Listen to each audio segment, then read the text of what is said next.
Hello learners, this is fourth lecture of civics chapter Outcomes of Democracy.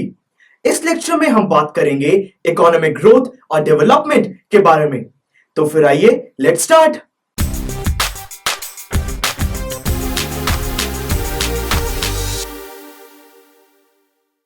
Students, हम ये तो already discuss कर चुके हैं कि डेमोक्रेसी दूसरे फॉर्म्स ऑफ गवर्नमेंट से बेटर है।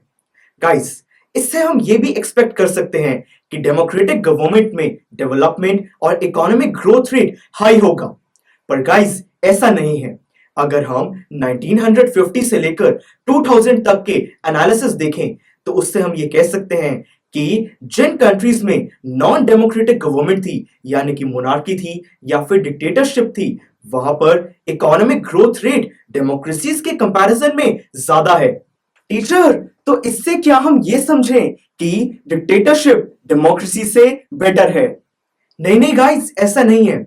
इकोनॉमिक डेवलपमेंट बहुत सारे फैक्टर्स पर डिपेंड करती है, जैसे कि population size, economic resources, global situation, cooperation with other countries and much more.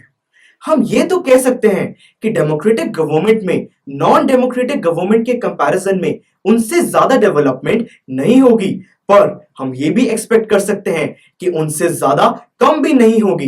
And friends, अगर कम हो भी गई तो भी डेमोक्रेटिक गवर्नमेंट दूसरों से बहुत बेटर है, क्योंकि डेमोक्रेटिक गवर्नमेंट के और भी बहुत सारे पॉजिटिव आउटकम्स हैं।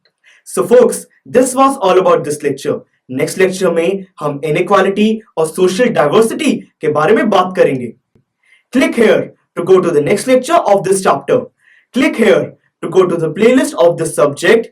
Click on the circle to subscribe so that you never miss an update from PU Stack. Thank you for watching and see you in the next lecture.